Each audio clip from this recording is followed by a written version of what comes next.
Vale, ¿os parece que, César, te parece que Sí. podamos empezar? Sí, Vale. sí, por supuesto. Nada, pues... Ahora grabaremos la sesión, ¿no? Dijimos. Correcto. Vamos a hacer ahora le vamos a poner a grabar y le vamos a... Un segundito que nos deje...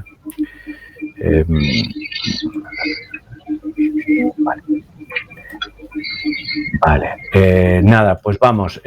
Simplemente comentarles que antes de iniciar con el webinar, decirles que va a ser grabado y que se podrá acceder a la grabación del mismo en su totalidad o en algunas partes que podamos editar a través de la web de PMI Galicia o a través de nuestras redes sociales, cuyos enlaces les facilitaremos a través del chat en este mismo webinar, ¿no? En un contexto donde muchos equipos de proyectos, especialmente en sectores como tecnología o servicios o marketing, se trabaja con múltiples entregas parciales y cambios frecuentes de prioridades y una fuerte presión por entregar valor de forma continua, viene un problema en que los enfoques tradicionales de planificación, como los cronogramas Gantt, se quedaban cortos ante la variabilidad. Se pierde tiempo ajustando planes en lugar de gestionar el trabajo real y esto genera una desalineación, una falta de visibilidad y unos retrasos y equipos sobrecargados. Para esta necesidad o para este problema se requiere una forma de gestionar proyectos que sea más visual, más flexible y más adaptativa, capaz de responder al cambio sin perder el control ni sacrificar la claridad sobre lo que está ocurriendo en el equipo. Muy buenas tardes, muchísimas gracias por acompañarnos esta tarde. Mi nombre es Jorge López, soy voluntario del capítulo de PMI Galicia y en el día de hoy tengo el enorme gusto de presentarles a nuestro ponente César Criado, del cual les compartiré por el link, por el chat de este webinar su LinkedIn para que lo puedan contactar si así les apetece. El ponente, César Criado, es una persona que es, digamos, un culo inquieto. Perdóname por decir, es un continuo aprendiz que no deja de estudiar, que no deja de profundizar en metodologías de gestión de proyectos y equipos, la manera de ver cómo metodologías y herramientas aportan mayor valor a lo que serían a los equipos para que estos alcancen su éxito, ¿no?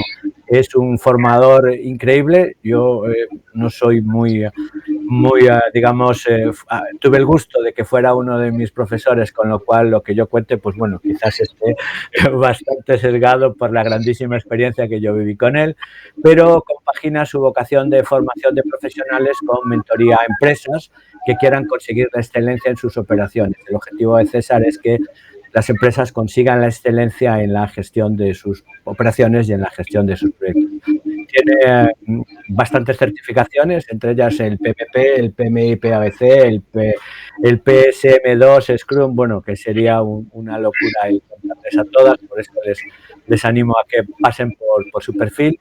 Y además es consultor, autor y experto en metodologías de gestión de proyectos de desarrollos.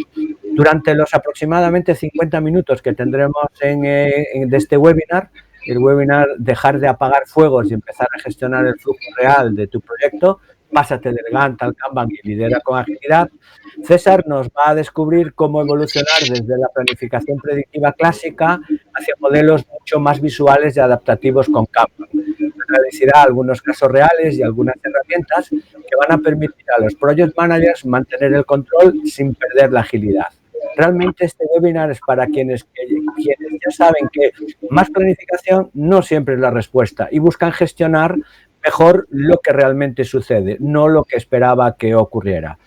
Una vez que finalicemos la exposición por parte del ponente de esta tarde, tendremos 10-15 minutos donde se podrán hacer las preguntas que ustedes consideren y a partir de ahí, en este punto también, les compartiré por el chat el código con el que puedan reclamar las PDUs correspondiente a esta actividad. Dicho lo cual, cedo la palabra a nuestro ponente del día de hoy. Adelante, César. Muchísimas gracias, Jorge, muchísimas gracias. Bueno, bienvenido, muchas gracias por la asistencia a este webinar y bueno, sin más esperas, pues vamos a empezar. De acuerdo, como ha dicho Jorge, durante mis explicaciones, si hubiese alguna pregunta, la podéis ir ahí escribiendo en el chat y después dedicaremos unos minutos a contestarlas. Bueno, pues bueno, la verdad que poco más decir. Tenía yo aquí una presentación preparada para mí, pero yo creo que Jorge ya ha dicho bastante. Como dice Jorge, yo me dedico a ayudar a las empresas, a los equipos, pues a diseñar sus metodologías de trabajo, pues cogiendo pues lo mejor de lo que hay de lo que exista en cada momento. Aquí aparecen algunas de las certificaciones que tengo, como pues si no dejo de seguir aprendiendo y seguir practicando con mis clientes, aplico lo que aprendo, y cuando doy las formaciones, que lo hago por vocación, al final yo me motivo porque todo esto ayuda a que las personas sean más felices y que las personas que gestionamos proyectos tengamos menos ansiedad y que al final tengamos esa sensación de que controlamos el proyecto y la satisfacción que nos entra cuando tenemos éxito, ¿no? Y además que pues estamos consiguiendo que otras personas consigan sus necesidades cubiertas. Bueno, pues sin más, lo que primero voy a hablaros de, bueno, ¿por qué este webinar, ¿no? ¿Por qué este webinar y por qué esta visión de movernos del GAN al Kanban? Y os voy a compartir con vosotros algo que seguro que sabéis y algo que seguro que habéis vivido. Y es de esos desafíos que cuando estamos gestionando proyectos nos producen ansiedad y mucha incertidumbre en el éxito de nuestros proyectos, ¿no? El primer desafío es averiguar realmente lo que hay que hacer. Es decir, tenemos ese desafío en que los clientes, cuando empieza el proyecto, tienen una necesidad. Tienen un problema que quieren resolver o una situación que quieren mejorar. Lo ideal sería, con un caso de negocio, medir esa necesidad, medir el daño que está causando y decidir si realmente merece iniciar el proyecto. Vamos a suponer que deciden, sí, hay que iniciar el proyecto. Y estiman nuestros stakeholders que la solución, imaginar, es fabricar un caballo. Dice, fabricando el caballo vamos a solucionar el problema que tenemos en mente. Muy bien, ¿qué ocurre? Que durante el proyecto, mientras que lo estamos fabricando, la realidad es que los clientes, nuestros stakeholders, se van aclarando de lo que realmente necesitan. Nosotros les vamos entregando versiones paulatinamente y es posible que al final terminemos haciendo una jirafa. Es decir, algo parecido. No estamos diciendo que me pidan un caballo y termine haciendo, no sé, un avión. Es demasiado cambio de alcance, pero sí hay ajustes de alcance. Y nos encontramos con ese desafío. ¿Cómo podemos, de acuerdo, superar este desafío y averiguar lo que realmente hay que hacer? Es decir, lo que realmente va a solucionar el problema, la necesidad que tienen nuestros stakeholders. Desde luego, esto lo vamos a conseguir y nos va a ayudar una comunicación y colaboración cotidiana entre el equipo de proyecto y nuestros stakeholders. Tenemos que gestionar nuestro proyecto con un enfoque no predictivo. De tal manera que es como decir, gestionar y tomar decisiones para averiguar cuanto antes lo equivocados que estamos, dando por hecho que realmente estamos equivocados y que hay algo en la toma de requisitos, hay algún malentendido, hay algo que el cliente no se ha aclarado bien o los usuarios o nuestros stakeholders cuando lo van viendo el producto durante el proyecto, cuando se van aclarando las ideas. Primer desafío. Segundo desafío que nos encontramos, que tardamos en llegar a lo importante para nuestros stakeholders.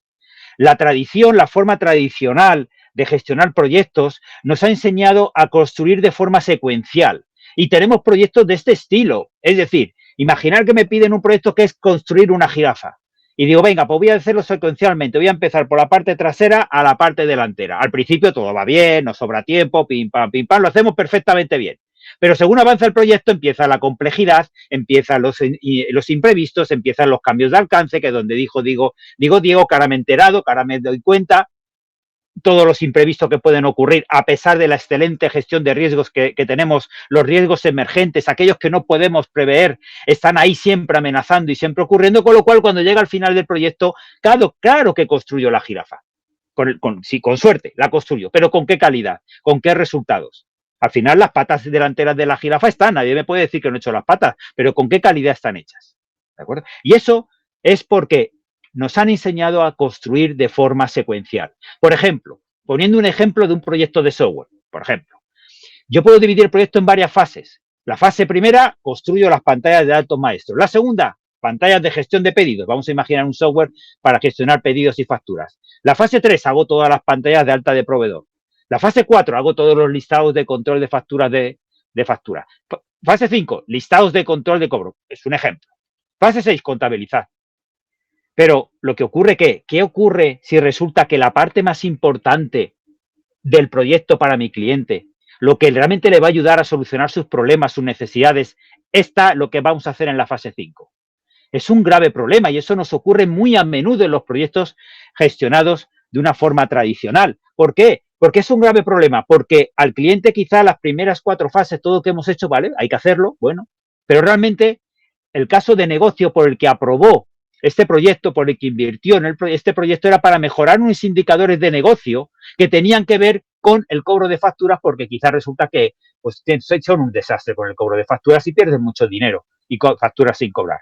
Así que cuando estamos al final del proyecto, porque estamos tarde en llegar a lo importante, resulta que cuando llegamos a lo importante el cliente empieza a pedir peticiones que para él son imprescindibles, para esos stakeholders son imprescindibles hacer, porque es realmente donde está la entrega de valor. Pero ya estamos al final, ya estamos con retraso, hemos sufrido ya muchos imprevistos, muchos problemas por el camino, con lo cual al final ya hay poco tiempo, y ahí viene el que vienen sobrecostes, entregas tarde, porque al final no podemos decir que no.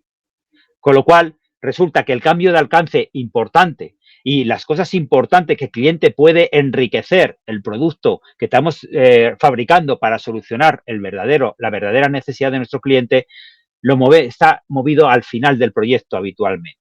Y eso nos produce que al final terminamos construyendo productos que no se ajustan exactamente a lo que nuestro cliente necesita o nuestros stakeholders necesitan. Desafío 3.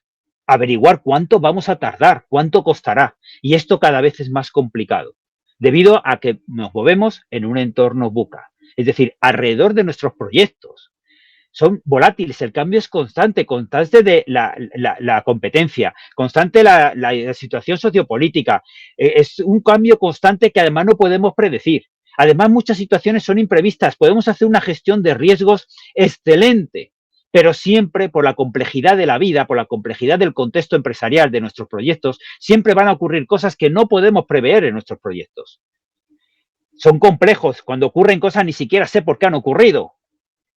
Y distintos puntos de vista y la ambigüedad a la hora de valorar las situaciones. Esos entornos VUCA hacen que sea especialmente difícil decir lo que yo voy a tardar en mi proyecto.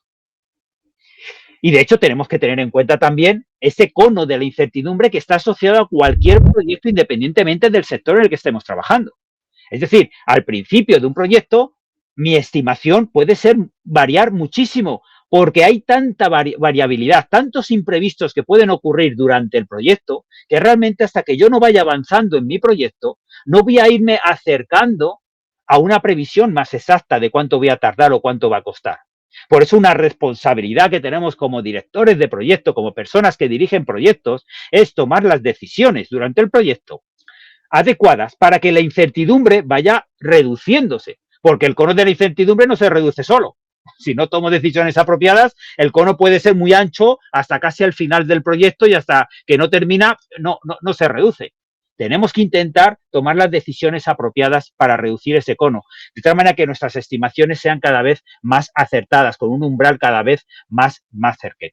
Así que vamos a ver estos 3 desafíos, cómo los podemos enfrentar teniendo en cuenta los principios de dirección de proyectos que tenemos en el PMBOK 7.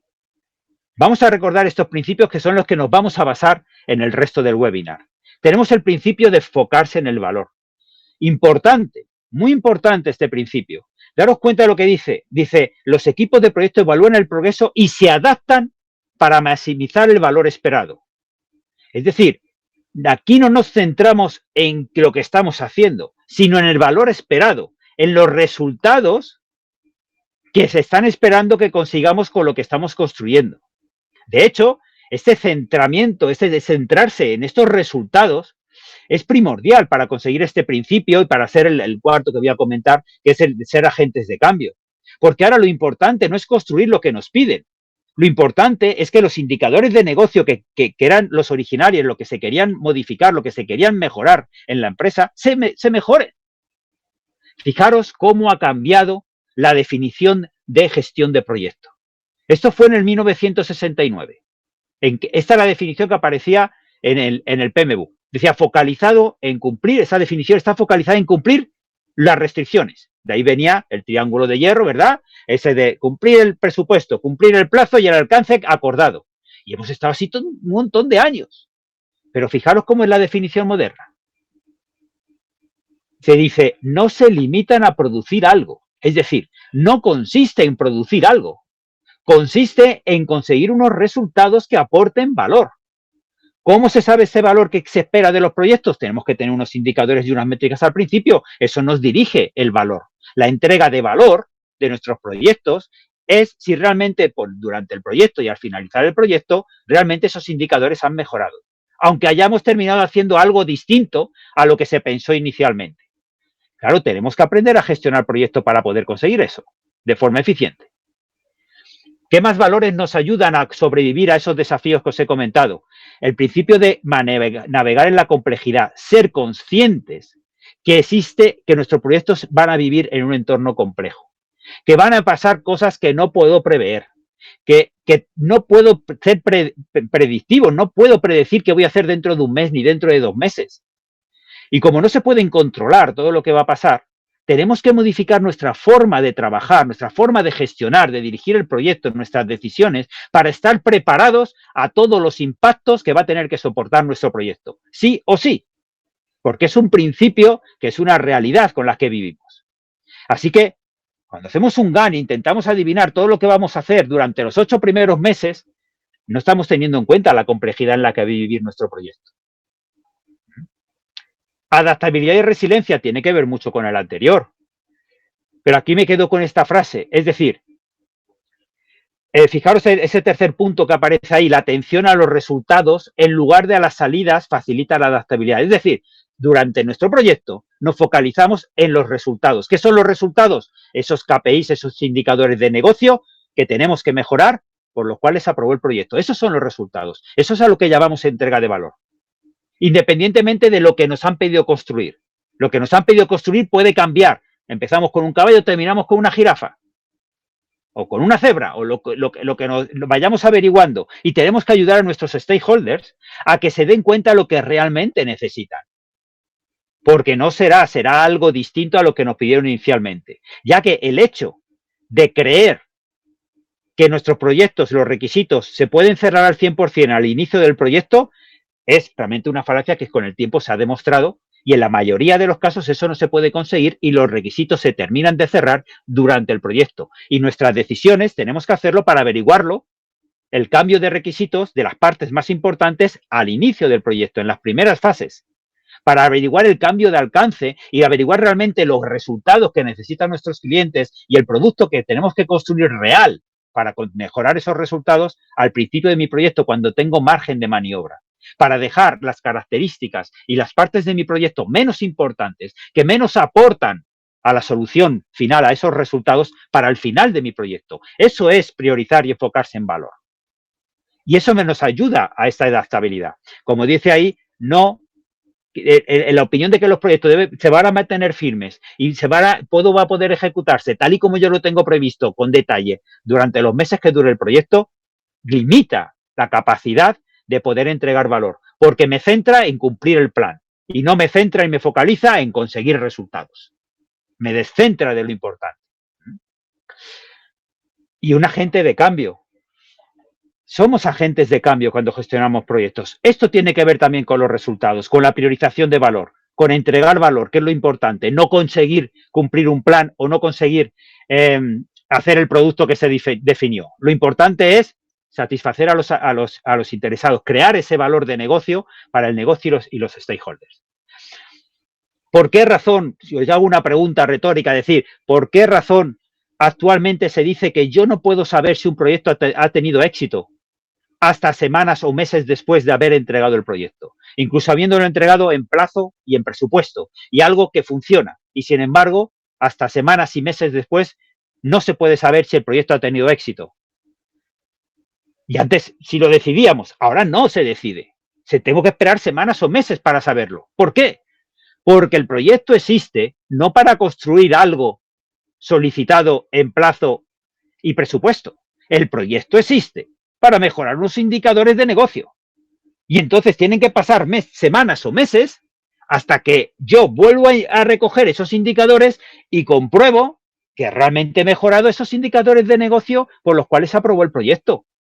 Si yo he hecho un proyecto perfecto, en plazo, en presupuesto y he hecho lo que me pidieron y después esos indicadores los mido y no han mejorado o no han mejorado lo suficiente para lo que ha costado el proyecto ha sido un fracaso, un desperdicio de recursos para la empresa. Muy bien, por eso la razón, no nos focalizamos en construir el producto o servicio. No estamos aquí gestionando proyectos, dirigiendo proyectos para construir algo. Estamos para conseguir unos resultados, tal y como nos dice el PMI, focalizándonos en esos resultados. Claro, y ahora la pregunta que nos surge es decir, ¿y cómo lo hacemos? Es decir, César, nos has contado esos desafíos, tenemos los principios, ¿cómo aplicamos esos principios para superar esos desafíos? ¿Cómo aplicamos esos principios del PMI para poder solucionar y saber rápidamente lo que realmente hay que construir para conseguir los resultados esperados? O para averiguar las partes importantes que le importan al cliente al principio y no al final. O para poder estimar y tener una previsión dentro de la complejidad en la que existen nuestros proyectos, tener una previsión de lo que voy a tardar o lo que falta para terminar el proyecto. ¿Cómo lo hacemos? Bueno, pues aquí, de acuerdo, vamos a ver cómo realmente metodologías modernas como Kanban nos ayudan a utilizar los principios de dirección de proyectos para solucionar y mejorar esos desafíos que hemos hablado al principio. Bien, lo primero que tenemos que tener en cuenta es que un diagrama de Gantt, donde yo soy predictivo, es una herramienta de planificación que estaba genial y nos ha traído muchos éxitos, con el enfoque de que somos capaces de predecir lo que vamos a hacer y cuándo lo vamos a hacer, y con el enfoque de que el objetivo del éxito es terminar en plazo y en presupuesto el alcance acordado. Pero es que, como dice el PMI y como ya dijo Standish Group en el 2015 en su informe del caos, el éxito del proyecto no viene solo con cumplir eso. Además de cumplir ese presupuesto y ese plazo acordado, además hay que satisfacer a los stakeholders, hay que entregar los resultados esperados. Existe otra herramienta de planificación que viene a nuestra salvación. Es una herramienta de planificación que es la pila de trabajo pendiente priorizado y adecuadamente refinado, donde todo el trabajo, en lugar de definirlo y ser predictivo exactamente cuándo lo voy a hacer y cuándo no lo voy a hacer, yo tengo una lista de todo el trabajo que hay que hacer en el proyecto. Una lista que está priorizada por valor. El trabajo, las características del proyecto que más influyen en conseguir los resultados de mi cliente los tengo arriba, los voy a hacer al principio, en las primeras fases. Las características del proyecto que menos relacionadas están con los resultados importantes para mis stakeholders estarán abajo, más abajo.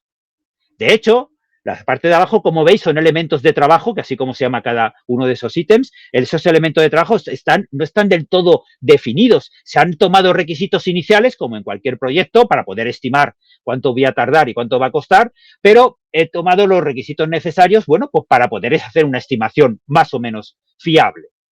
Pero hasta que en cierto momento durante el proyecto llegará el momento en que yo lo refine y empiece a detallar esos elementos de trabajo grandes y los hago en elementos de trabajo más pequeños.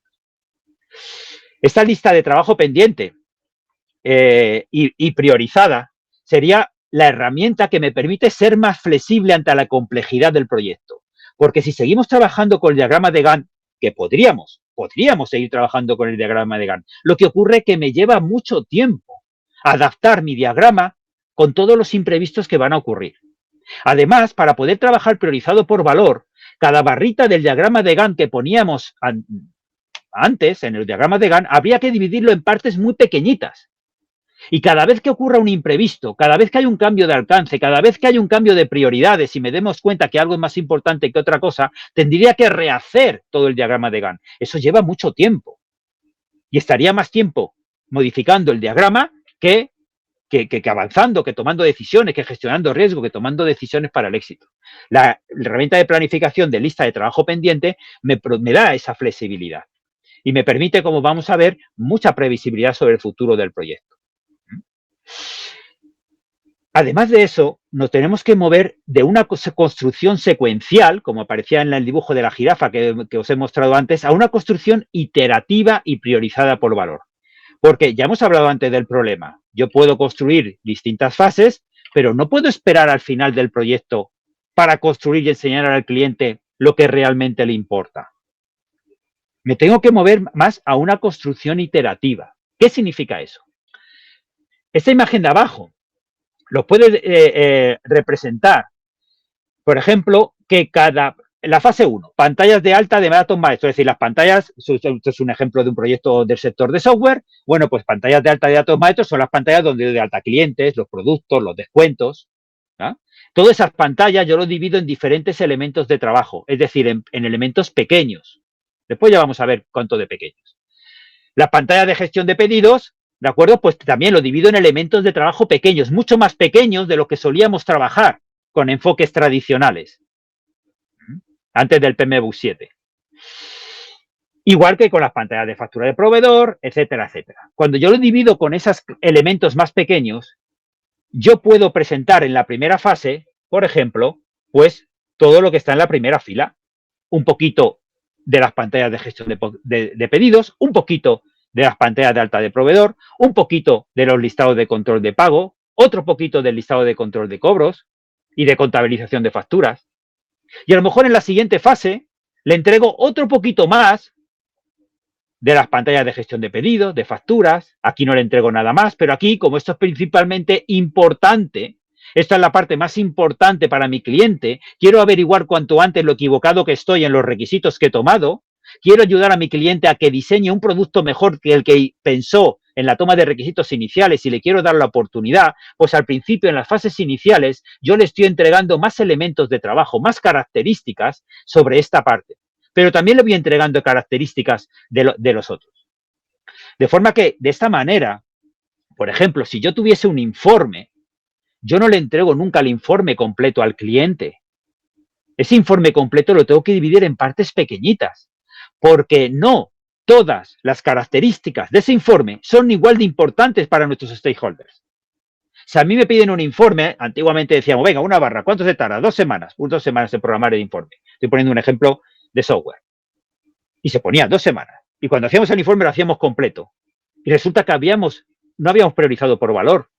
Porque había partes de ese informe que para el cliente, bueno, las había pedido, bueno, pues bien, pues por si acaso, pero realmente no tenía una necesidad real. A lo mejor ese informe se podía exportar a Excel, a PDF, filtrar por provincia, hacer subtotales, pero a lo mejor realmente lo único que le importaba de verdad era filtrar por provincia. Lo de exportar a Excel y PDF, dice, bueno, o por si acaso alguna vez yo lo necesito, pero realmente no lo necesito. Entonces, esas características, ese tiempo del equipo de proyecto a fabricar esas características, deben moverse al final del proyecto. Eso es ejecutar el principio de focalizarse en el valor del PMI.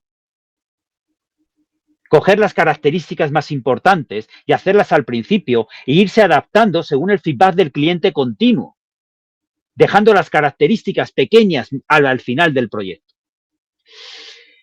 Mirad un ejemplo. Vuelvo con el mundo del software, que al final o los fabricamos o los usamos, con lo cual todo el mundo estamos relacionados con ese mundo. Fijaros este ejemplo. Este ejemplo es una aplicación de un software muy sencillo. Tiene 3 pantallas. La pantalla de login, la pantalla de alta, baja y modificación de libros y la consulta de libros. ¿Qué hacemos? Como veis aquí hay un campo de usuario, contraseña, nuevo usuario, contraseña. En la pantalla de alta, baja y libros, pues una serie de datos del libro para gestionar préstamos. En la consulta de libros hay unos filtros. Hay una exportación a Excel, PDF.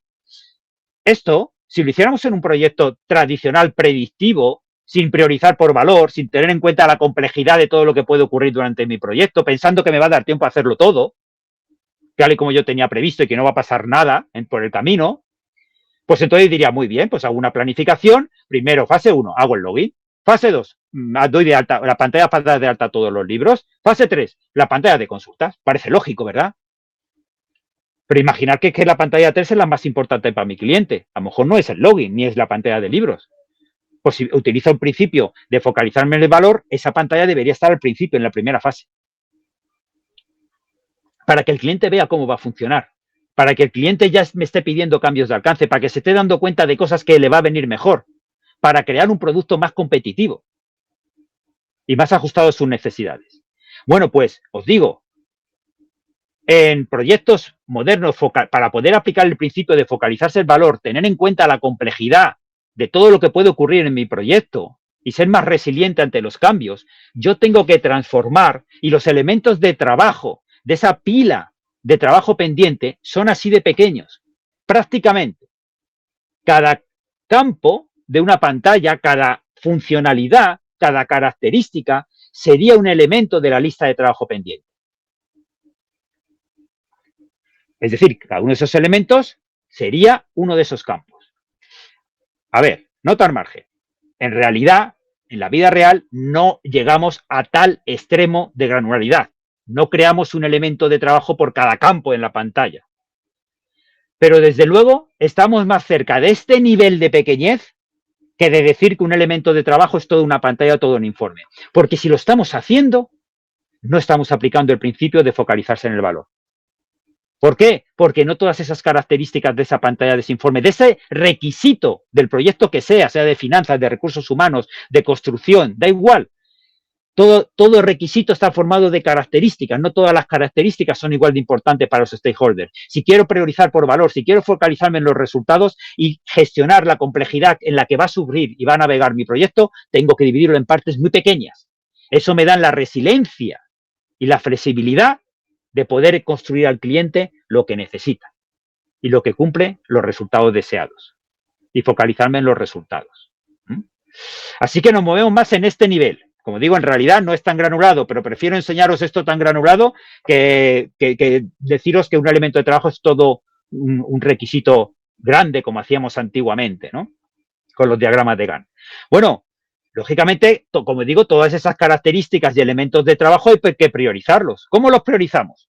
Pues primero, los priorizamos por entrega de negocio, por entrega de valor, por valor de negocio. Ya hemos hablado del principio de focalizarse en el valor.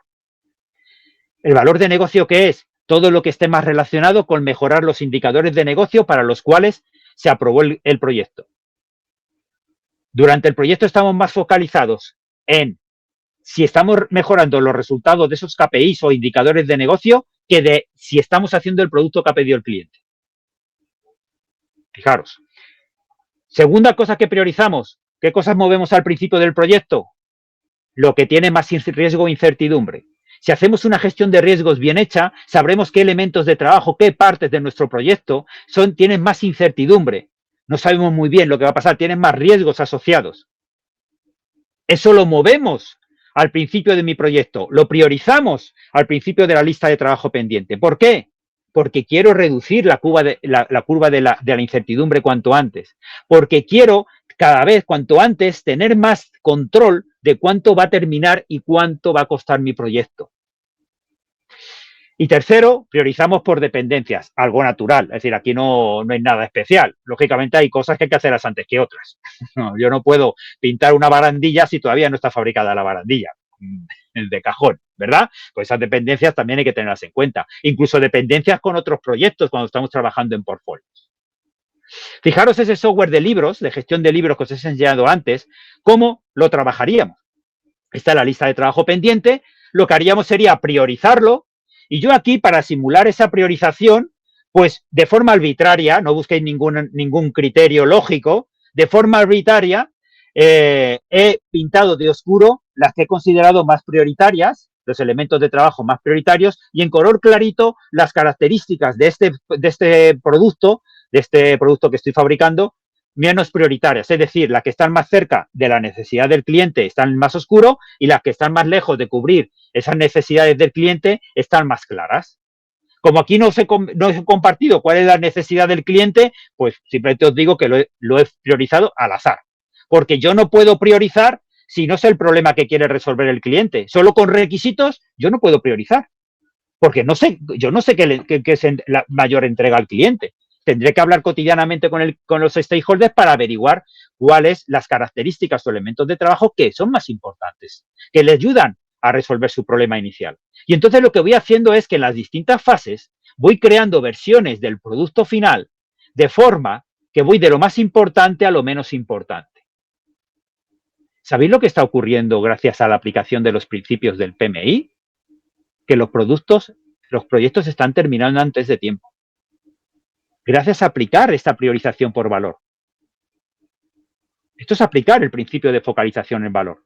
Los proyectos terminan antes de tiempo y por eso han aparecido cláusulas nuevas que se meten en los contratos cuando una ejecutora de proyectos sabe que es capaz de vender a sus clientes y terminar antes de tiempo, se meten cláusulas especiales que están ahí y se han tenido que inventar porque está pasando algo que no pasaba nunca, y es que los proyectos terminan antes de tiempo. ¿Por qué terminan antes de tiempo? Porque puede llegar nuestro cliente, nuestros stakeholders, y como yo estoy priorizando por valor, resulta que a lo mejor cuando llegan aquí, después de la versión 3 del producto, dicen, oye, para, que resulta que tú me has dicho que el producto iban a hacer 5 meses, que lo íbamos a dividir en 5 fases, de un mes cada fase, que resulta que cada fase me iba a costar 100.000 euros, y ahora resulta que estoy viendo esto, me has entregado la versión 3 con las características más importantes para mí que hemos estado decidiendo juntos con la colaborativamente, y resulta que lo que falta en la versión 4 y 5 no me merece la pena pagar 200.000 euros por esas características. Yo ya tengo el producto que necesito. Y la empresa ejecutora dirá, bueno, pero si tú me lo pediste ya, pero te lo pedí, pero son cosas sin importancia. Yo ya no quiero continuar. Y entonces se para el proyecto. Lógicamente, esto hay unas reglas con previsibilidad para poder ir cerrando el proyecto con tiempo, para ir reasignando al equipo y se llega a un acuerdo.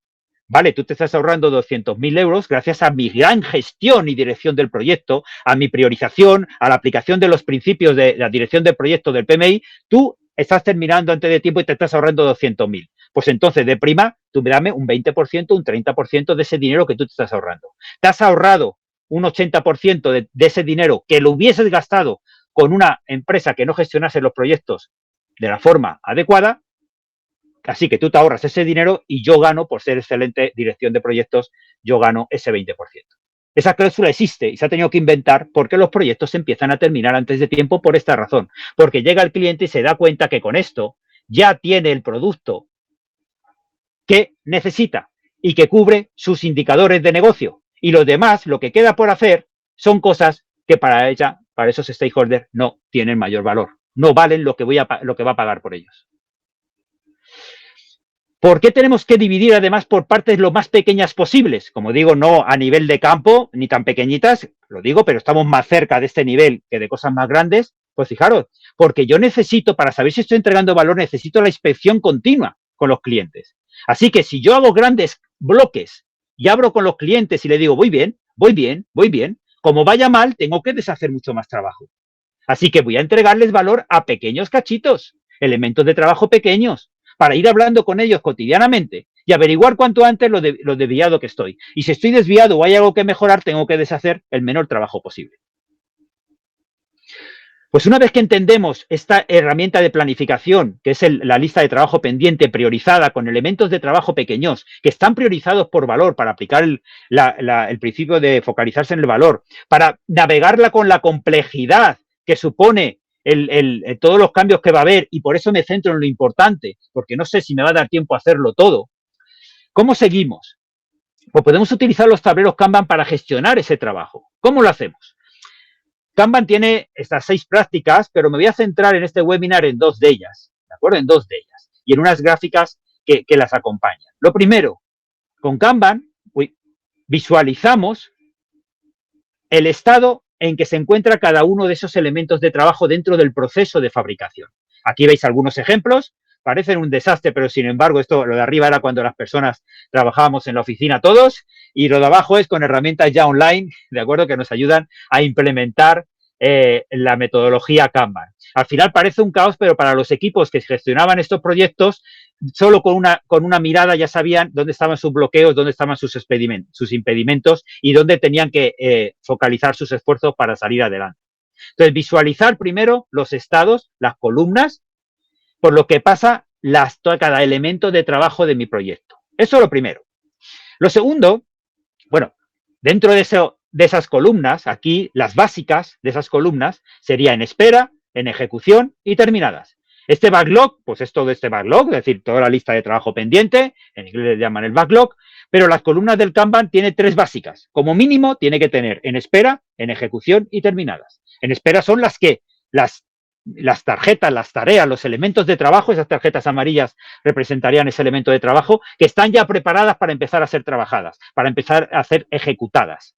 Cuando son ejecutadas se pasan a la columna de ejecución y después se pasan cuando se han terminado a la columna de terminadas. Esto como mínimo tiene que existir esto. Después, si nuestro proceso de trabajo veo que en ejecución puedo poner otros estados, pues pongo otros estados. Lo importante aquí en Kanban es saber que no estoy definiendo un proceso de trabajo, estoy definiendo estados en el que se encuentran cada elemento de trabajo.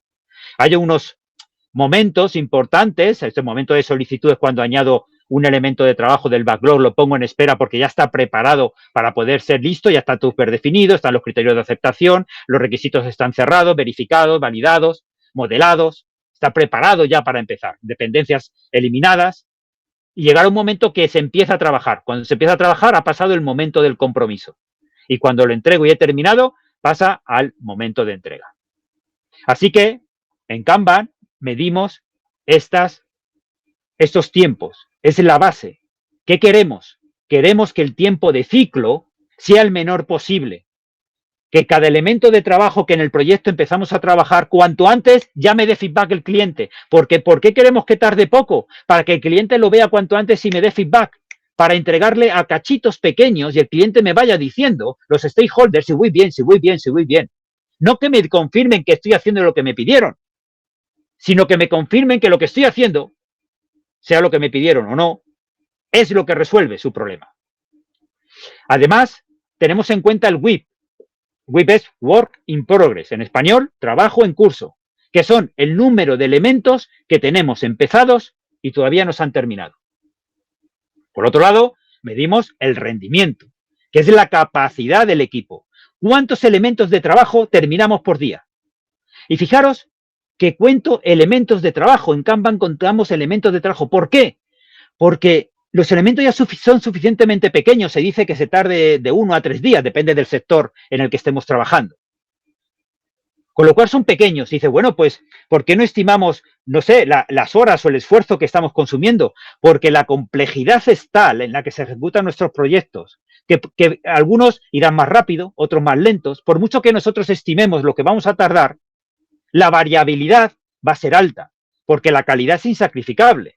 Con lo cual, porque para entregar valor tengo que tener una calidad insacrificable. Yo puedo estimar que voy a tardar en hacer un elemento de trabajo 4 días, pero la complejidad en la que se mueven nuestros proyectos es tal que después serán 2 o serán 8. Con lo cual, esa variabilidad hace que realmente nosotros valoremos cuántos elementos de trabajo yo termino por día. Y esa es la medida que me ayuda a optimizar el trabajo de mi equipo y a cumplir la fecha fin de proyecto con los resultados esperados.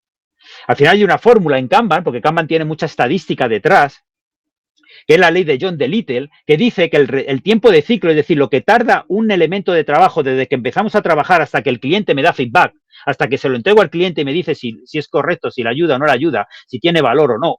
Todo Kanban se centra en reducir el tiempo de ciclo, porque cuanto más frecuente yo le entregue valor al cliente, más estaré aplicando el principio de priorizado por valor, más estaré gestionando la complejidad, me ayudará a ser resiliente con los cambios de alcance y, por supuesto, también con otros cambios de contexto que puedan ocurrir. Así que reducir el tiempo de ciclo es el objetivo, para recibir feedback cuanto antes y sobrevivir a esta complejidad en la que viven mis proyectos. Y además priorizado por valor. Quiero las cosas importantes al principio porque no sé si me va a dar tiempo a hacer lo menos importante. Entonces tiene esta fórmula, que es la fórmula de John Little, que nos dice que para reducir el tiempo de ciclo, o reduzco el WIP, es decir, cuántas tareas paralelas están empezadas y terminadas, o aumento el rendimiento del equipo. El rendimiento del equipo lo puedo aumentar optimizando y automatizando procesos y optimizando los procesos de trabajo y buscando desperdicios y tal, que son tareas que no producen valor para eliminarlas del proceso. ¿Y el WIP cómo? No colapsando el sistema. Empezando a terminar tareas y no metiendo nuevas tareas, empezando nuevas tareas dentro del proceso, que lo que hace es bloquear. Porque se ha demostrado que un sistema que está sobresaturado es un sistema ineficiente. Entonces, la capacidad real del equipo de proyecto me dice cuántos elementos de trabajo yo puedo tener funcionando paralelamente. Es decir, cuántos elementos de trabajo yo puedo tener en WIP a la vez. Y si quiero tener más, lo que tengo que aumentar es el rendimiento del equipo. Aún así, también Kanban me permite que algunas columnas tengan subcolumnas. Aquí, por ejemplo, en ejecución lo puedo dividir en diseño, trabajando en verificación, de tal manera que según en qué columna esté el elemento de trabajo, yo sé en qué estado está.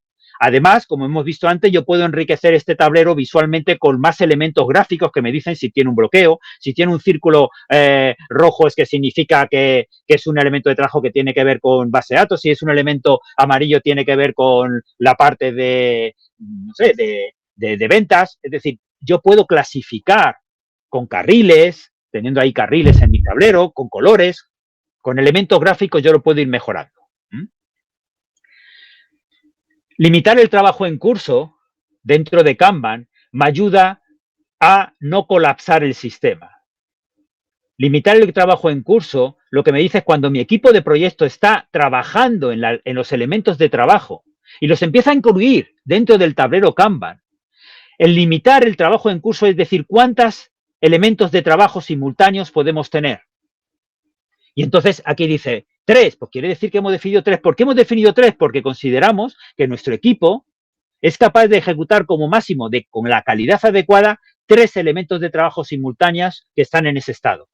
Que puede ser analizando el problema. El otro puede ser definiendo pruebas de aceptación. Otro puede ser ejecutando ese elemento de trabajo. Otro verificándolo. Otro preparándolo para ser desplegado, para ser usado por el cliente. Es decir, pueden ser distintos estados. Fijaros, ¿cómo funciona? ¿Qué hace que yo tenga esos límites? Que este sistema, Kanban, tenga un sistema pull, que se llama, en lugar de un push. Un push es el tradicional. Según hay elementos, yo meto al sistema, le meto al equipo de trabajo. Hay que hacer esto, ya hay que hacer esto, ya hay que hacer esto. Sin tener en cuenta si se están saliendo, si se están terminando tareas. Eso colapsa el sistema, colapsa al equipo de proyecto y el equipo de proyecto se vuelve ineficiente.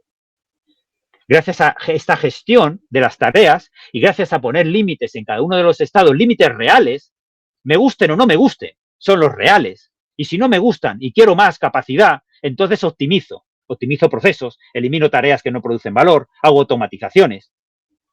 Y así aún puedo aumentar la capacidad, pero siempre soy transparente, soy realista con mis limitaciones. Así que, por ejemplo, en ese sentido, ¿qué significa el pull? Fijaros, aquí no pueden avanzar los elementos. Este elemento 5 está terminado, está hecho, pero no ha podido avanzar porque el estado 2 ya está completo, tiene 3, está en la capacidad máxima. Y aquí ninguno puede avanzar porque aquí hay 2 y es el límite que tiene.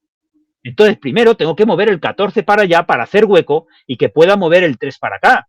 Y hacer hueco y que el 5 pueda avanzar. Y hacer hueco para empezar uno nuevo. Es decir, como decimos en Kanban, empieza a terminar y deja de empezar. Hasta que no haya hueco en la capacidad real del equipo, no metas más trabajo, más elementos. Esto, aunque parece que el sentido común nos dice, pero entonces es que estamos haciendo menos cosas a la vez. Sí, pero estamos haciendo las cosas que podemos hacer. Cuando está demostrado como que si colapsamos el sistema y aquí hubiese un montón de elementos de trabajo empezados y no terminados, todo el sistema, todo el equipo se vuelve ineficiente por la razón de la multitarea. Otro ejemplo, por ejemplo, bueno, aquí ya, si se termina pues esta persona se puede poner a trabajar en el elemento 5, ya está, y se van avanzando. Realmente el elemento 2 no puede avanzar hasta que no haya hueco en el estado 3. Esto ayuda a ser más eficientes, ayuda a tener más equilibrio en el trabajo y no colapsar el sistema. Como digo, si quiero tener más capacidad por columna, trabajemos en la optimización de procesos, la optimización de trabajo. Otro ejemplo. Aquí, ¿qué sería lo primero? Si lo miráis, ¿qué sería lo que habría que avanzar? Ah, bueno, digo, pues el 5 lo avanzo. No, porque el estado 2, como veis, está completo. Tiene ya 3 elementos. Ah, pues el elemento 3 que está terminado lo avanzo. No, porque resulta que el estado 2, el estado 3 ya tiene 2 tareas. Ya está ahí 2 elementos puestos, ya está al máximo. Entonces, ¿qué hace el equipo? Se ponen a ayudar, porque el cuello de botella estaba en el estado 3 y todo el sistema está paralizado porque no puede avanzar, porque en el estado 3 están colapsados. Así que todas las personas que sepan algo del estado 3, por pequeño que sea, se van a ayudar al equipo para avanzar, para dejar hueco. Y una vez de esto, pues ya se puede avanzar el 3, se puede avanzar el 5, se puede empezar uno nuevo. ¿De acuerdo? Y quedaría así. Después estas 2 personas pues irían a ayudar donde quisieran ayudar. Para utilizar todo esto medimos ciertos datos, como os he dicho. Trabajo en curso, número de elementos empezados y no terminados. Hay que ajustarse a la capacidad real del equipo. Tiempo de ciclo. ¿Cuánto tiempo tarda cada elemento de trabajo desde que empezamos a trabajar en él hasta que lo terminamos? Desde que empezamos a trabajar en él, no desde que está esperando a empezar. ¿Qué más? Antigüedad del elemento de trabajo. ¿Cuántas horas, y hablo de horas, no de días, cuántas horas lleva siendo WIP? ¿Cuántas horas lleva ese trabajo, ese elemento empezado y no terminado? Cuando yo voy contando una antigüedad, pues primero pasa 1 hora, 2 horas, 3 horas, 4 horas, 5 horas. Y llega un momento que se termina. Bueno, pues si ha estado 5 horas, el tiempo de ciclo de ese elemento de trabajo será 5. Si otro ha estado 7 horas, pues ese tiempo de ciclo de ese elemento de trabajo ha sido 7. Y otro será 2. Y otro será 4. Y como yo he dividido mi proyecto en elementos de trabajo muy pequeños, priorizados por valor, yo lo que quiero es entregar valor rápido, rápido, rápido, para recibir feedback del cliente rápido, rápido, para manejar la complejidad, para adaptarme a los imprevistos, porque los elementos son pequeños y por lo tanto puedo adaptar el orden del trabajo según voy avanzando en mi proyecto, puedo absorber los cambios de alcance de mi cliente porque estoy dividiendo en partes pequeñas todo el trabajo que me está pidiendo y aún así cumplir el presupuesto y cumplir el plazo. Y cuando llega el fin del proyecto, la fecha fin, lo cumplimos. Aunque queden elementos sin hacer. ¿Por qué?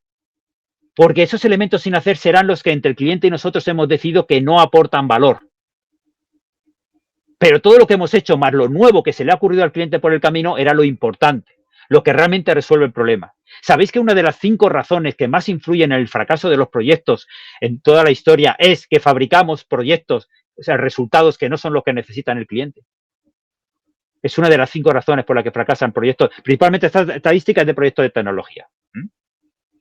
Y después el rendimiento, número de elementos de trabajo, de elementos del Product Backlog que terminamos al día. Debido a estos datos, nosotros tenemos que tener en cuenta, y debido al rendimiento, al final tiempo de ciclo, pues influye en el rendimiento, en cuanto terminamos al día. Lo que queremos es terminar el mayor número de elementos de trabajo al día. Y para eso tenemos que reducir el tiempo de ciclo. Tenemos que ser conscientes de algo, que no podemos ser deterministas, porque vivimos en una incertidumbre continua, en ese principio de complejidad que nos dice el PMI, y tenemos que cambiar nuestra gestión y hacerla bastante más complicada, por cierto, pero más eficiente. Mirad un ejemplo, ¿de acuerdo? Por ejemplo, yo voy al trabajo y cuento los días, y a mí me pregunta mi jefe, oye, de promedio, ¿cuánto vas a tardar mañana? Y yo he hecho cuenta, digo, mira, como he tardado en los 5 últimos días estos minutos, 35 minutos. Ir a trabajo aquí en Madrid, pues bueno, pues es una lotería, un accidente, unas obras, es decir, a veces puede tardar eso, pues cada vez tarda una cosa. Pero ¿qué pasa si un día resulta que ha habido, no sé, ha llovido un poquito más de la cuenta y tardo eso? Ya la media son 52. ¿Cuánto le digo a mi jefe? ¿Que tardo 35 o que tardo 52? Esta incertidumbre de este viaje que estoy simulando es como ejecutar un elemento de trabajo en mi proyecto. ¿Cuánto vas a tardar? Ah, está estimado en 3. Digo, pues está estimado en 3. ¿Pero has tenido en cuenta la complejidad, el principio de complejidad? ¿Has tenido en cuenta todo eso? Podrá ser 5, podrá ser 2. Esto pasa lo mismo, por ejemplo, cuando intentamos coger la media. Hay que huir de la media. Es decir, yo no puedo saber cuánto voy a tardar en un elemento de trabajo y, por lo tanto, tener una previsibilidad del futuro de mi proyecto cogiendo la media de lo que estoy tardando. Por ejemplo, si tiro 2 dados, el resultado más probable es un 7. Pero, sin embargo, la probabilidad de que salga un 7 es un 16%. Un 16,7%. Incluso el valor más probable es muy poco probable.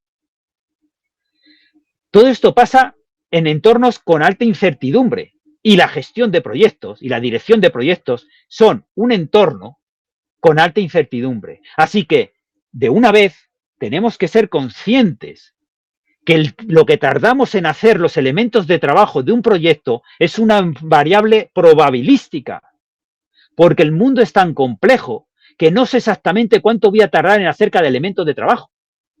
Lo único que puedo saber es que son pequeños. Ya está. Lo único donde puedo moverme. Así que si quiero priorizar por valor, si quiero navegar en la complejidad, si quiero ser resiliente, como dicen los principios del PMI, resiliente ante los cambios.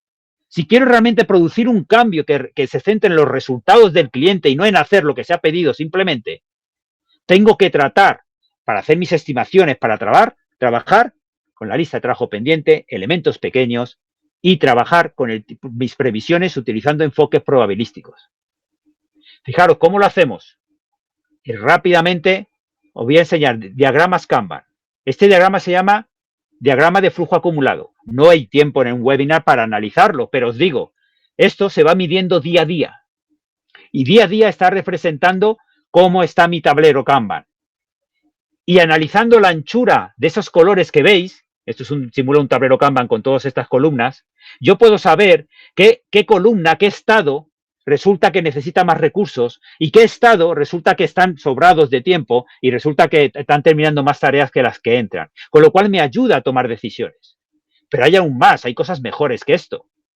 El diagrama de tiempo de ciclo. ¿Esto qué me dice? Fijaros la previsión que me da esto y la ayuda cómo me ayuda a ser eficiente en mi proyecto y terminarlo más rápidamente esos elementos de trabajo y además tener una previsión de cuándo terminaré mi proyecto.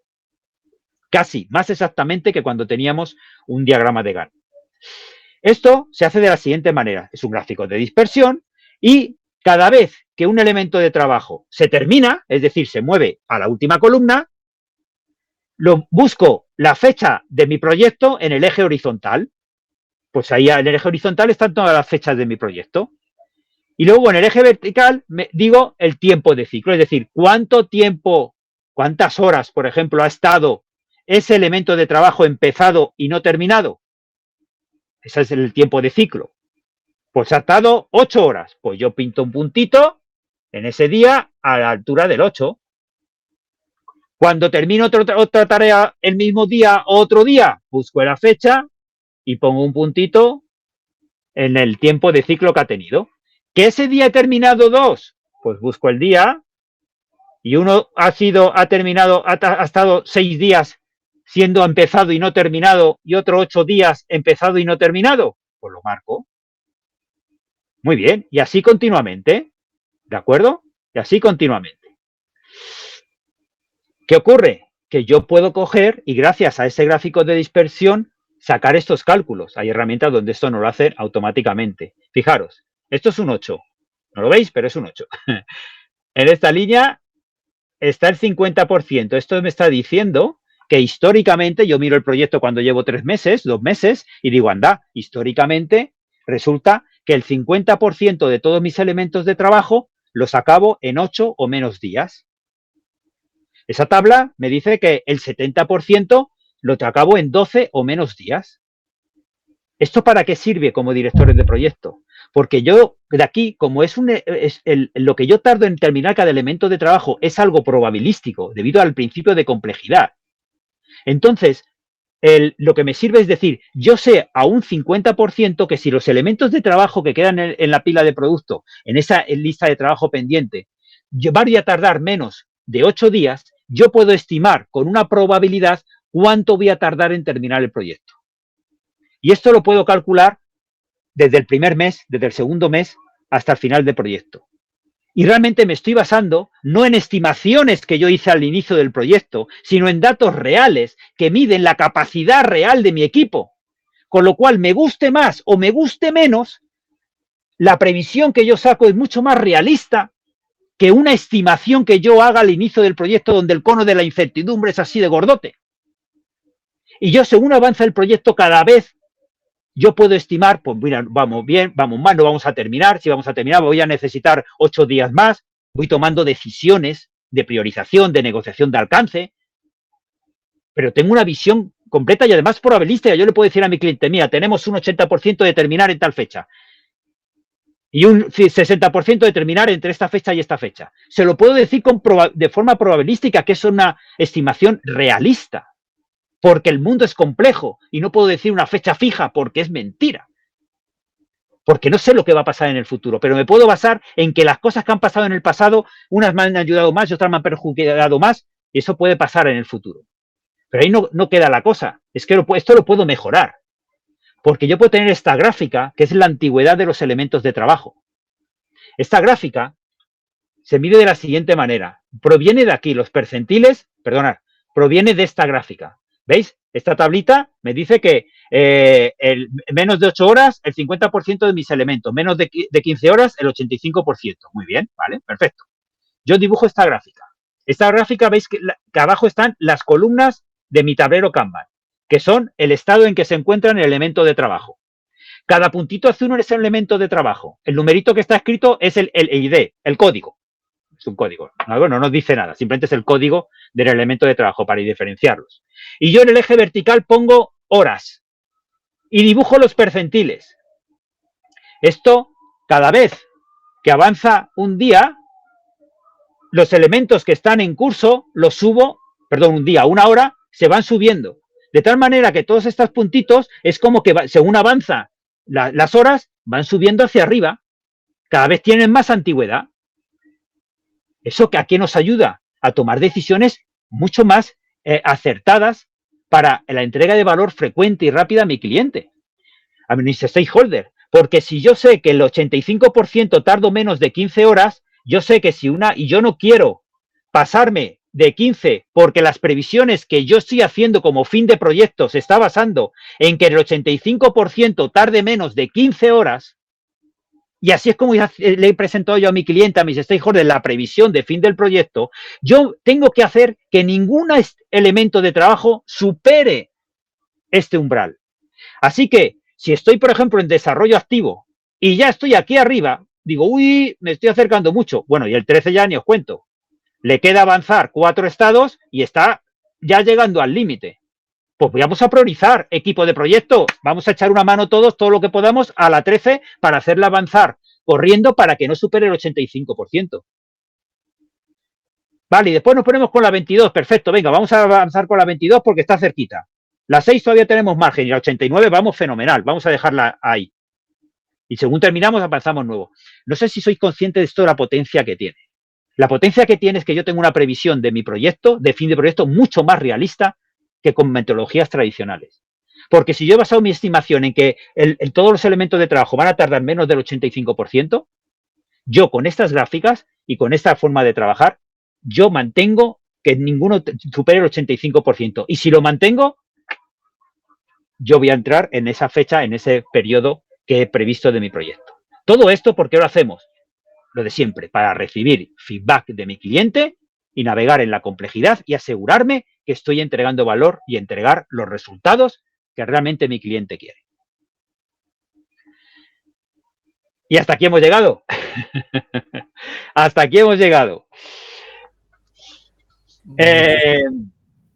Muchísimas gracias, César. Como siempre, una exposición magnífica. Pasamos ahora, si os parece, al turno de preguntas. Sí. No sé si alguien de las personas que nos acompaña esta tarde tiene alguna pregunta que pueda exponer a través del chat o que se sienta libre de abrir el micro y contarla de viva voz. Claro. Y entre que se animan y no se animan, a mí me surgió una pequeña duda y si queréis rompemos un poco el hielo para el turno de preguntas, ¿vale? Sí. A mí me gustaría saber de alguna manera, con toda esta información de la que nos has hablado, cómo todo eso nos podría ayudar a dar una estimación del rendimiento futuro de los equipos. Bien, mira, para hacer eso nosotros en Kanban, y como digo, este Kanban, como si yo os he estado aquí explicando, realmente está alineado con los principios del PMI. Realmente es una manera muy adecuada de aplicar los principios del PMI, ¿no? Bueno, pues, si volviendo para contestar esta pregunta, voy a volver aquí a esta diapositiva que he compartido antes. ¿Qué hacemos? Como digo, yo quiero limitarme, de acuerdo, al 85%, que no quiero subir del 85%, pero como dices, ¿cómo puedo hacer una previsión de que lo que yo voy a tardar en el tiempo de ciclo, recordar que esos percentiles vienen de esta gráfica anterior, voy a volver a esta gráfica anterior, bien, que vienen de aquí, ¿cómo puedo yo estimar la capacidad de trabajo que va a tener mi equipo en el futuro? Es decir, ¿qué tiempo de ciclo va a tener el futuro? Pues para hacerlo utilizamos la simulación de Monte Carlo. Algo que si alguien no lo conoce, parece una cosa como parece muy complicada, algo de estadística, da igual que los proyectos modernos para manejar esta complejidad y esa priorización por entrega de valor, y tenemos que movernos en entornos probabilísticos, porque es un mundo totalmente incierto, y eso nos da realmente más datos y más para tener mejores previsiones. Bueno, pues utilizamos la simulación de Monte Carlo. Para decirlo resumidamente y fácilmente, como digo, es algo que después cuando se conoce es fácil de utilizar, pues lo que hacemos es lo siguiente. Es como si metiésemos en un cubo de lotería, ¿de acuerdo?, todos los tiempos de ciclo que he tenido hasta este momento. Por lo tanto, si yo he tenido 10 veces un tiempo de ciclo de 5, pues habrá 5 bolas con el 5. Perdón, lo he dicho mal. Si yo he tenido 10 en ese periodo que llevo de proyecto, 10 veces el tiempo de ciclo de los elementos de trabajo ha sido 5, pues tendré 10 bolas con el número 5. Si solo una vez he tenido una del 18, habrá una bola en el bombo con el 18. Si he tenido 25 elementos de trabajo que su tiempo de ciclo, el tiempo que ha tardado desde que empecé hasta que terminar, pues solo he tenido una que he tardado 18, solo habrá una bola de 18 en el bombo. Y así es como si lo metiese en el bombo. Eso es lo que hace una simulación de Monte Carlo. Y entonces, ¿qué hago? Digo, venga, muy bien. Esto es los valores que yo he tenido en mi pasado. Representan la capacidad real de mi equipo. Representan el contexto complejo de mi proyecto. Y ahora cojo y muevo el bombo y saco una bola.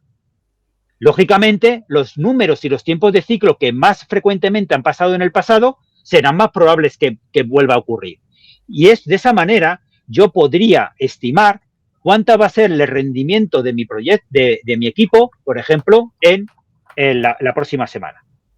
De hecho, esto realmente se repite miles de veces. Es decir, la simulación de Monte Carlo no se hace una vez, sino que se puede poner 500, 1000, se puede decir, oye, repíteme 2000 veces. Ahora con inteligencia artificial no hace falta ni hacerlo en Excel. Antes lo hacíamos en Excel. Ahora le pasamos los datos a la inteligencia artificial y se llama la simulación de Monte Carlo con una repetición de 2500 veces. Y coge y te dice, mira, tienes tanta posibilidad en las próximas semanas de terminar tantos elementos de trabajo, tanta probabilidad de terminar tantos elementos de trabajo. ¿Por qué? Porque cogen datos de la capacidad real del equipo, de las personas reales del equipo, del contexto ambiguo del equipo, del proyecto y del contexto complejo del proyecto. No nos basamos en previsiones del inicio, que existen, pero existen porque nos obligan a tenerlas. Y habrá que hacerlo de lo mejor que sepamos utilizando técnicas profesionales de estimación.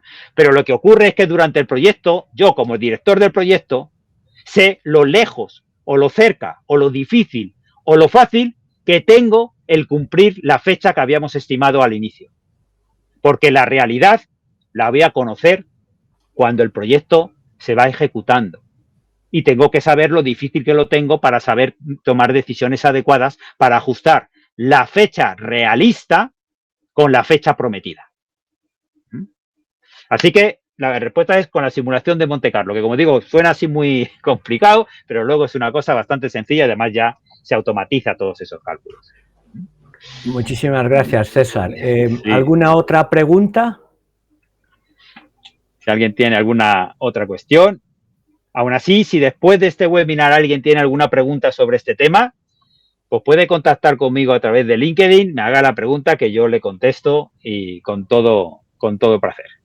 Pues finalizamos entonces con la respuesta, la simulación de Monte Carlo de César, esta ronda de preguntas, ¿no? Al final este webinar ha sido una invitación para dar el paso hacia modelos visuales, adaptativos y centrados en el flujo de trabajo real como Kanban, ¿no? Y si queréis un poco como resumen, y César me corrija, lo que yo me quedé es que el plan no es la realidad, lo importante es cómo fluye el trabajo día a día. La visibilidad es poder, si no ves el sistema no vas a poder mejorarlo. Adaptarse no es improvisar, es tener un sistema ágil, estructurado y coherente. Y Kanban no compite con la planificación, sino que la complementa y la hace más viva. Liderar con agilidad es liderar el potencial del equipo y no controlar cada una de las tareas. Quisiera agradecer nuevamente a nuestro ponente el tiempo dedicado a la preparación de este webinar y a todos ustedes por compartir su tiempo con nosotros. Permítanme, para finalizar, recordarles que pueden mantenerse informados de las actividades de nuestro capítulo a través de su página web y les animo, si no lo han hecho ya, a suscribirse a nuestra newsletter y a seguirnos a través de nuestras redes sociales, LinkedIn, Instagram y nuestro canal de YouTube que inauguramos hace poquito. Les voy a compartir a través del chat de esta reunión todos los enlaces para que les tengan disponibles y decirles también que para solicitar la PDU, en este caso, deberían de enviar un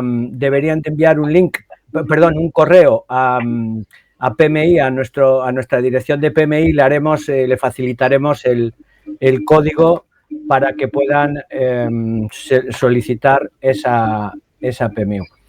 Y muchísimas, con esto, pues nada más que agradecerles su participación en el día de hoy, y una vez que me permita el chat compartirles la información, pues aquí está, perfecto, y les comparto todo eso. No sé si damos un minutito para que lo puedan poner.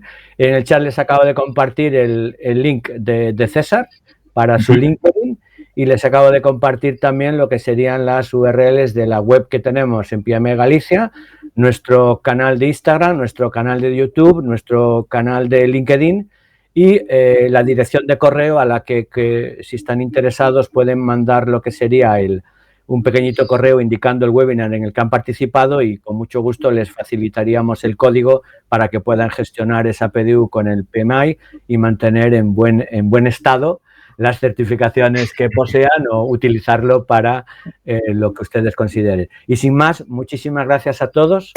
Y, muchas gracias. Que sepan que aquí, que en PMI Galicia es su casa, y estamos para atenderles eso. César, como siempre, un gusto el escucharte, y la verdad no tengo más que agradecerte todo lo que haces, y nos veremos en clases, mi querido maestro. Muchas gracias, un placer estar aquí con vosotros. Ok, gracias. hasta ahora, entonces. Hasta luego, chao, chao. gracias.